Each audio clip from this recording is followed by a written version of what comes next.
Hi, and welcome to Movie Magic Scheduling Tips and Tricks. I'm your host, Stephen Kinchelik, and in this video we're going to be going over the much anticipated Part 2 of the red flag tips and tricks. Now, if you haven't seen Part 1, I encourage you to go watch it because it has some basics of how to add a red flag. In this video we're going to be going into more of the detail of some of the nuances of how to get some of the day-out-of-days red flags to appear on your day-out-of-days report and that sort of thing. So let's get into it. Okay, so here we are in our red flag entry screen, and one of the things that I didn't mention before but is kind of handy is under this calendar view drop-down, you can actually select the calendars that you've already set up to lay over your red flag calendar. So let's say if I select the 5-day week calendar, it's going to show you what days off you've already have set. So if for some reason you have some irregular days offset and you don't want to put red flags on that day anyway, you can overlay that. Or if you want, you can just say red flags only, so you can just look at a calendar with just the red flags. Now notice also there's some red flags with pluses on them. That means that there's multiple red flags on that day. And as you can see, like on the 4/20/09, there's a bunch of cast members that have it. So on that day, there's a flag with a plus. Now, if I'm in my strip board, if I scroll down and I see a red flag with a plus, so let me go down here. So see, here's a red flag with a plus on it. When I double click on it, it's going to highlight all those elements that pertains to. So there's only 2. So it doesn't just highlight one, it highlights all of them. It'll take you to the first one that is highlighted, but it will highlight all the ones that actually have the conflict, so you can see what that plus is referring to. Another thing that you can sort of enhance this area with, and I briefly mentioned it before, is I can actually set up these categories that are in the red flag entry window. So to do that, the easiest way is to go down to Red Flag Manager right in this window.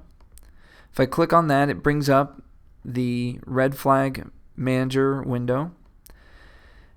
And here I can select things. I can move them in order. So if I want that a little bit lower, I can click the down arrow or up arrow to move it into the order that I want.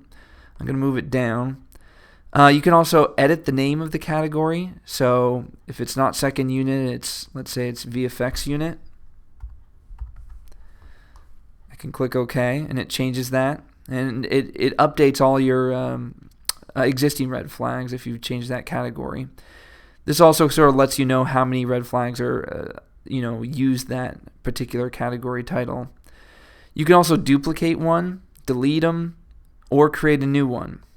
So if you want to create a new flag, for any type of category, you can do that here. I'm going to hit cancel.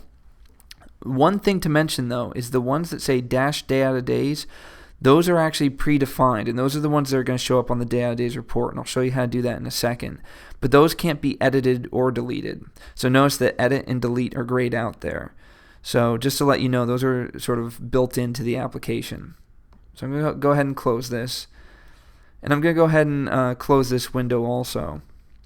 And let me show you how to have those show up on the day out of days. So if I go up to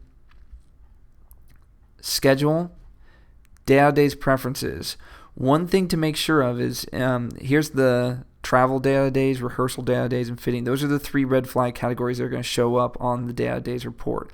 You want to make sure that print day out of days checkbox is checked. This checkbox only refers to these 3 categories. So by default, it's unchecked. So you're going to have to go into day out of days preferences and check that checkbox to make them appear on the day out of days report.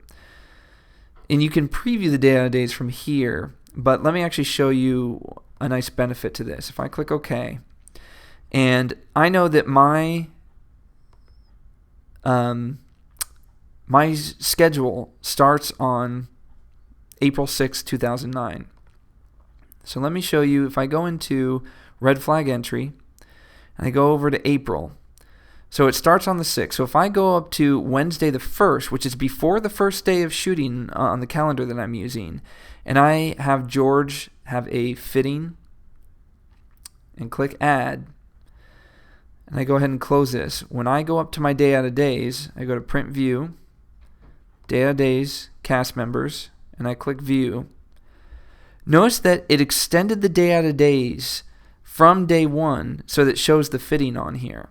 And then also the last thing that I wanted to show you that I mentioned before is that if your strip design isn't set up to have a red flag in it, let's say you open, let's say you're not using the default template and you're using one of your own schedules, you're going to have to go and add that red flag field onto your design. So I'm going to go ahead and double click horizontal C, and as you can see, it's got the red flag there. And actually, if I zoom in, it's a little bit easier to see. So it's already got the red flag field on here. Another question that we've gotten is how can I print my strip board without showing those red flags? Well, the easiest way to do that is to select your layout. So you can take your layout, I'm going to take horizontal C and I'm going to duplicate it. I'm going to call it horizontal C, no red flag. Click OK, and you're in the design window here. I'm going to select the red flag field and just delete it. I'll go ahead and save that. And that way, when I go up to print, you can select horizontal C or horizontal C, no red flag. So that's a way to get around that. But also, let's say you want to add the red flag back in. So I'll take that horizontal C, no red flag, or this can be one of your own strip layouts that just doesn't have the red flag that you want to add it to. You can take the red flag field over here on the left and just drop it in. And again, I'm just going to enlarge this a little bit to make it easier to maneuver.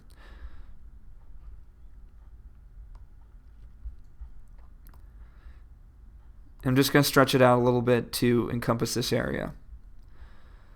So now when I save it and preview, there's the red flags.